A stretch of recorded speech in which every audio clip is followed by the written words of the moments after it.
नमस्कार. आज लक्ष्मीच्या पावलांनी या तुमच्या आवडत्या सिरियलमध्ये तुमचं मनापासून स्वागत. तर आज पाहणार आहोत की नैनाने रंगाऐवजी ना तिखट लाल मिरची पावडर आणलेली असते आणि ती आणलेली असते कलासाठी. तर हे अद्वैत आणि कला खेळत असतात तेव्हा अचानकच त्यांच्याकडूनच ती तिच्याच तोंडावरती उलटी होते आणि ती प्लेट पूर्ण उलटी झाल्यावरती बघतात तर काय, नैना आरडाओरडा करायला लागते की मला खूप तिखट लागतंय, मला असं होतंय किंवा मला जळजळ होतीये, माझ्या डोळ्यांना त्रास होतोय, अशी जोरात जोरात ओरडायला लागते. आता सगळे तिथे जमा होतात आणि पाहतात तर काय, आता हे तर तिच्या कर्माचीच फळे असतात. आता सगळे पाहतात. आता राहुल आणि रोहिणीच्या मनामध्ये येतं की हिला हे धंदे करायलाच कोण सांगतं. आणि रजनी म्हणते की हा कलर कुठून आणला, कोणी आणला, हा कलर बरोबर नाही आहे वाटतं. आता कला म्हणते दे इकडे कलर, तो मी फेकून देते. पण नैनाला मात्र माहीत असतं की हा कलर नाही आहे, ते ही लाल मिरची पावडर आहे. आबा म्हणतात जा राहुल, तिचं तोंड धुवायला मदत कर तिला.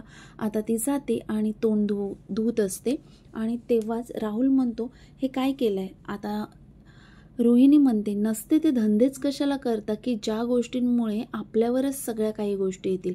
काही गरजच काय होती या सगळ्या छोट्या छोट्या गोष्टी करायची. नको त्या गोष्टी करून तुम्हाला ही कामं वाढवायलाच कोण सांगतं. आता राहुल बोलतो मम्मा यात माझी काय चुकी आहे, मला माहिती नाही. तो बोलतो हे पकड, तुझं तू तोंड धुवून ये. आता कला मात्र इथे आपल्या दोघांच्या आवडीचा जो रंग होता त्याचा जो रंग बनवला आणि त्याने जी आपण रंगपंचमी केली की ती कलर छान दिसतोय ना, हे पटवून द्यायचा प्रयत्न करत असते अद्वैतला. आता अद्वैत तिथून चिडून निघतो, तू गप्प बस ग, प्रत्येक वेळी काय, आणि असं निघतच असतो. तोपर्यंत जाऊन आपल्या सरोजला त्याचा धक्का लागतो आणि तिथे तो उभा राहतो. तर सरोज त्याला पुन्हा आठवण करून देते की हे मला काहीच पटत नाही आहे बघ, तुझं जे काही चाललेलं आहे, तू कधी बोलणार आहेस तिच्याशी, आणि आता बस झाला, आता तू तिच्याशी डिवोर्स घेऊन मोकळा हो, कळालं ना, तिथला सांग. आणि हे सगळी नाटकी ना ती तुझ्या जवळ यायचा प्रयत्न करते. आता कला मात्र तिकडून हे सगळं पाहत असते, हे सगळं दृश्य पाहत असते की नेमकं सरोज काय म्हणतीये आणि अद्वैत असा का पाहतोय, नक्की या दोघांमध्ये काय चाललं आहे, काही प्रॉब्लेम आहे का. आणि ती लक्ष दिल्यानंतर ती सरोज तिच्याकडे 3-4 वेळा पाहून सांगत असते की तू पहिलं त्या मुलीबरोबर रंगपंचमी खेळवणं थांबव, हे जे खेळतोयस ना ते मला अजिबात आवडलेलं नाही आहे, जा तू पटकन. आणि त्यानंतर कला तिच्या जवळ येते आणि विचारते काय झालं, काही प्रॉब्लेम आहे का. तर सरोज म्हणते तुला काय करायचं आहे, प्रॉब्लेम असला तरी सुद्धा मी माझं बघून घेईल, समजलं ना, आणि तुला विचारायची गरज नाही. आता इथे अनामिका आणि सोहम छान रंगपंचमी खेळत असतात. आता ताडी आणलेली असते आणि ती ताडी मात्र ती म्हणते की मी तुझ्यासाठी आणलेली आहे आणि अरेंज करून सुद्धा ठेवलेली आहे. यामुळे ती त्याला जबरदस्तीने ती ताडी पाजते आणि आता ताडीचा नशा मात्र त्याला चढते. आणि इकडे आपली काजल त्याच्याकडे पाहतच असते की मला चान्स कधी भेटतोय आणि मी त्याच्याशी कधी बोलायला जाते. आणि हे राहुल मात्र लक्ष ठेवून सगळं प्रकरण पाहत असतो. आता त्या ताडीच्या नशेमध्ये सोहम काजलला पाहतो आणि काजलचा त्याला खूप राग येतो. म्हणून अनामिकाला म्हणतो तू मला एक गोष्ट विचारली होतीस आणि त्याचं उत्तरसुद्धा मागितलं होतंस, त्या गोष्टीचं मला तुला उत्तर द्यायचं आहे. आय लव्ह यू, मला तू खूप आवडतेस, खरंच खूप आवडते. आणि हे सगळ्याच गोष्टी ना आपली काजल पाहत असते. आता हे बोलून त्याने तिचा प्रपोज ॲक्सेप्ट केलेला असतो आणि आता तो सांगतो तू मला खूप खूप खूप आवडते, आय लव्ह यू पुन्हा बोलतो. आणि परत ती खूप खुश होते. अनामिकाला एवढी खुशी होते की खरंच हा माझ्यावर प्रेम करतोय का, आणि ती त्याला मिठी मारते. आता हे सगळ्याच गोष्टी ना राहुल आपला मोबाईलमध्ये शूट करत असतो आणि आपली काजल मात्र त्याच्याकडे पाहत असते. तिला खूप वाईट वाटतं की हे सगळं काय आहे, ह्या सगळ्या गोष्टी काय आहेत, आता मला जळवण्यासाठी हे सुद्धा करणार आहे का, आणि माझ्याशी नाही बोलावं म्हणून हे सुद्धा करणार आहे का, तिला खूप राग येत असतो. आता यानंतर आता आबा म्हणत असतात की मागच्या वर्षीची होळी ना खूप छान झाली होती, आता रंगपंचमीसुद्धा धमाकेदार झाली पाहिजे. आणि हे ऐकून सोहम म्हणतो तुम्ही म्हणताय ना तर तुमचा शब्द मी खाली पडू देणार नाही, चला म्युझिक लावा. आणि सगळ्यांनाच तो सांगतो चला आता डान्स करा. आता तो अनामिकाला घेऊन छान डान्स करायला लागतो. आता कला, पुन्हा काजल, अद्वैत हे सगळेच डान्स करायला लागतात, मस्त एन्जॉय करत असतात. आणि एन्जॉय करत असताना सरोजची पूर्ण नजर अद्वैत आणि कलावरच असते. आता यांचा छानच एन्जॉय चाललेला असतो, पण तेवढ्यात होतं काय, अनामिका आणि सोहम खूप छान एन्जॉय करत असतात आणि काजल मात्र एक साईडला उभी राहून त्यांचा हा तमाशा पाहतच असते आणि तिला खूप राग येतो. आणि या सगळा तमाशा पाहत असताना ना पूर्ण वेळ राहुल ना त्या दोघांना शूटच करत असतो. आता यामागेही काहीतरी कारण असेल, यामागेही त्याचा काहीतरी प्लॅन असणारच आहे, ते आपल्याला पुढे पाहण्यात येईल. आता सोहम मात्र त्या ताडीच्या नशेमध्ये ना आपल्या काजलला जळवण्यासाठी एक किंचितही जागा सोडत नाही आणि पूर्ण वेळ अनामिकाला छान मस्तपैकी तिच्याशी हसून खेळून असतो. आणि हे सगळं पाहून राहुल सुद्धा पाहतो हा सगळा तमाशा आणि तो शूट करत राहतो. आता काजलला खूप राग आलेला असतो. आता अचानकच ना कला आपली अद्वैतच्या अंगावरती कलर टाकते आणि तो अचानक त्याच्या डोळ्यामध्ये जातो. आता हा डोळ्यामध्ये गेल्यानंतर तो जोरात ओरडतो, ए खरे काय केलंस हे, असं करून मोठ्याने ओरडतो. आणि सरोज मात्र तिथे धावत धावत येते. चल म्हणते, तुझ्या डोळ्यात इन्फेक्शन व्हायला नको, चल आपण पहिल्यांदा ते साफ करूया.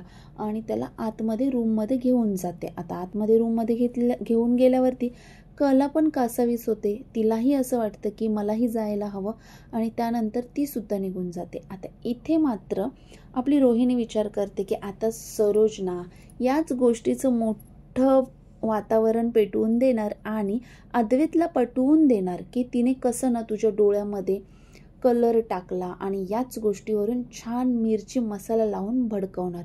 आता आतमध्ये सरोज त्याच्या डोळ्याला हात लावून कलर साफ करत असते आणि म्हणते, तुला हे धंदे करायलाच कोण सांगतं, काय गरज काय आहे सांग, किती डोळा लाल झालाय तुझा.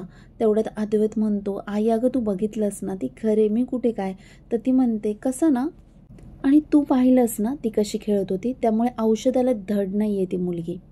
मी तुला वेळ दिला होता महिनाभराचा आणि मला असं वाटतं की तिला मी ना आयुष्यभर जरी तुझ्याबरोबर ठेवलं ना तरी तुला तिची समानता आणि भिन्नता शोधता येणार नाहीये. त्यामुळे ना तुला मी एक सांगते, मी तुला ठामपणे सांगते, त्या व्यक्तीकडून ना वेगळं होण्यापेक्षा तुझ्याकडे दुसरा कोणताही पर्याय नाहीये. तू तिला डिवोर्स देऊन टाक, हे मी तुला फायनल सांगते. आता हे बोलताना सगळं बोलणं ना कलाने ऐकलेलं असतं. कलाही तिथेच उभी असते आणि ती म्हणते, तुला कसं वाटते, जा तू रूममध्ये, मीही जाते आता.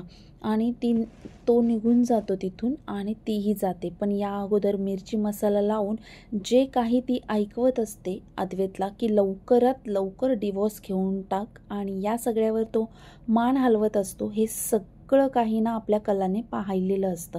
आता ती सांगते, जा तू आराम कर जा, आणि तीही तिथून निघून जाते. आता हे सगळं पाहिल्यानंतर ना कलाला मात्र खूप त्रास होतो.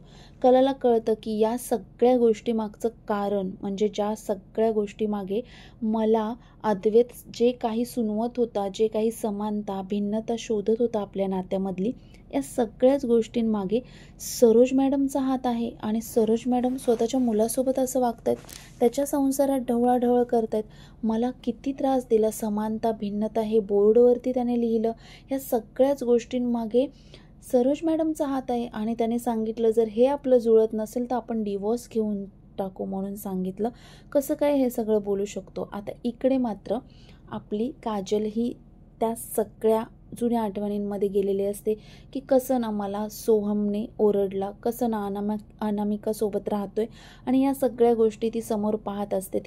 त्याने प्रपोज केलेला सुद्धा पाहते. आता कला इथे सरोजला हात लावते आणि ती वळून पाहते तर म्हणते, काय, तर ती म्हणते की मी तुमचं आणि चांदेकरचं सगळं बोलणं आतमधलं ऐकलेलं आहे. मला तुम्हाला फक्त एकच प्रश्न विचारायचा आहे, तुम्ही माझ्या विरोधात चांदेकरच्या मनात वाईट गोष्टी का भरवतायत. तर सरोज म्हणते, तू मला जाब विचारतेस, मी तुझ्या कुठल्याही प्रश्नांना उत्तर द्यायला बांधील नाहीये. तर कला म्हणते, ते माहिती आहे मला, पण आपल्याला काय वाटतं हे दुसऱ्यावर बिंबवणं चुकीचं आहे आणि ती व्यक्ती कितीही जवळची असली तरी, असं कला म्हणते सरोजला.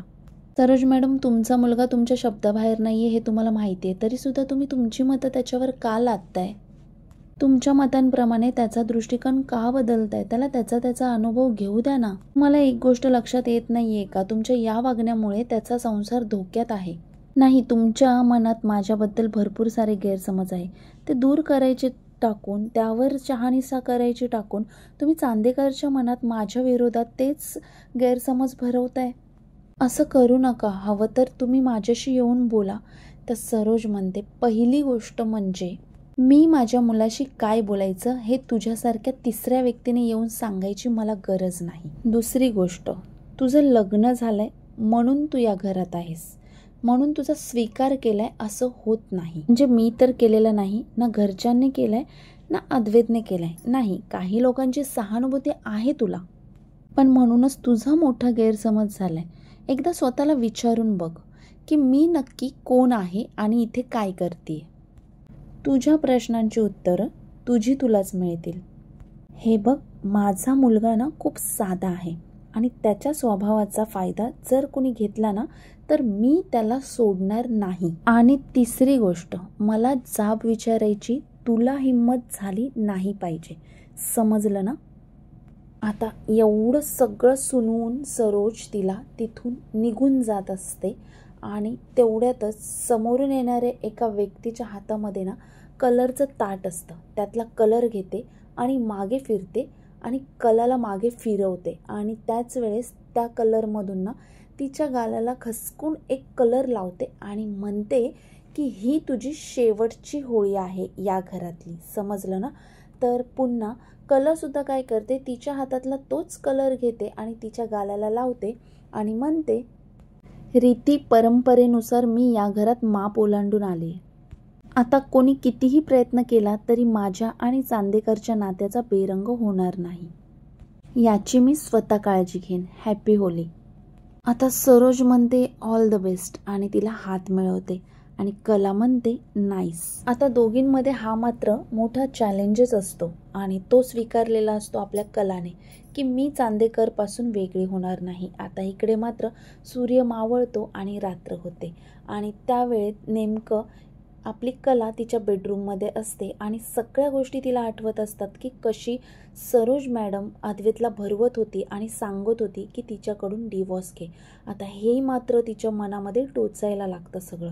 तिला असं वाटतं की एकदाच मी अद्वैतला विचारून टाकू का, एकदाच या विषयावर बोलू का, आणि तिचा या सगळ्या विचारांनी तिची तळमळ होत असते. आता ती हा सगळा विचार करते, काहीतरी विचार करते, हे अद्वैतच्या मात्र नक्कीच लक्षात येतं आणि तो विचारतो सुद्धा की तुला काय बोलायचं आहे का. तर ती जाते सुद्धा बोलायला आणि थांबून जाते आणि म्हणते की तुझा सुद्धा टॉवेल सुकत घालायचा आहे का असं विचारते आणि पुन्हा विचार करायला लागते की विचारू का, आणि पुन्हा म्हणते की सॉरी, मी तुझ्या डोळ्यामध्ये कलर घातल्याबद्दल माझ्याकडून चूक झाली, मला माफ कर. आणि तो काहीच बोलत नाही आणि म्हणते चांदेकर मला तुझ्याशी बोलायचं आहे. आणि तेवढ्यातच काय होतं, त्याला फोन येतो आणि तो बाहेर जातो. आता ती विचार करते की चांदेकर त्याच्या आईवर खूप प्रेम करतो आणि त्याचा तिच्यावर खूप विश्वास आहे, त्यामुळे ती त्याला काहीच बोलू शकत नाही. तिला वाटतं की काही बोलल्याने प्रकरण वाढेल. आता ते सगळंच विचार करत असते आणि तेवढ्यात ती जाते तिच्या बेडरूममधलं तांब्याचा ग्लास असतो ना पाण्याचा, तो संपलेला असतो. पाणी घ्यायला जात असते किचनमध्ये. पाणी घेते पण तिच्या लक्षात येतो की हा तर आबांचा ग्लास आहे, आबांनी पाणी घेऊन नाही गेले वाटतं, म्हणून ती तो ग्लास आबांना त्यांच्या बेडरूममध्ये द्यायला जाते. आणि तेव्हा ती पाहते आबाही झोपलेले नाही आहेत आणि अस्वस्थ आहेत. तेव्हा ती विचारते सुद्धा की झोपला नाहीत का, तर आबा म्हणतात हो मी झोपणार आहे. त्यांनाही सरोजचा खूप राग आलेला असतो आणि ते त्याच विचारांमध्ये असतात की माझ्या अद्वैतचा आणि कलाचा संसार मोडला नाही पाहिजे. आता ती बेडरूममधून बाहेर येते आणि तेवढ्यातच आपला अद्वैत कलाला पाहतो की ती आबांच्या बेडरूममधून बाहेर आली आणि या वेळेमध्ये तर आता अद्वैतने हे पाहिलं नसतं की ती पाणी देऊन आलेली आहे, पण हे पाहतो की ती बेडरूममधून बाहेर आली. आता हे पाहिल्यावरती त्याला राग येतो की ही नक्की काय करायला गेलेली, माझी कंप्लेंट करायला गेलेली का की काही सांगायला गेली होती. आता काय होणार आहे पुढील एपिसोडमध्ये हे पाहण्याची आतुरता असेल तर आपल्या चॅनेलला पहिल्यांदा सबस्क्राईब करा आणि व्हिडिओ आवडला असेल तर आपल्या व्हिडिओला लाईकसुद्धा करा.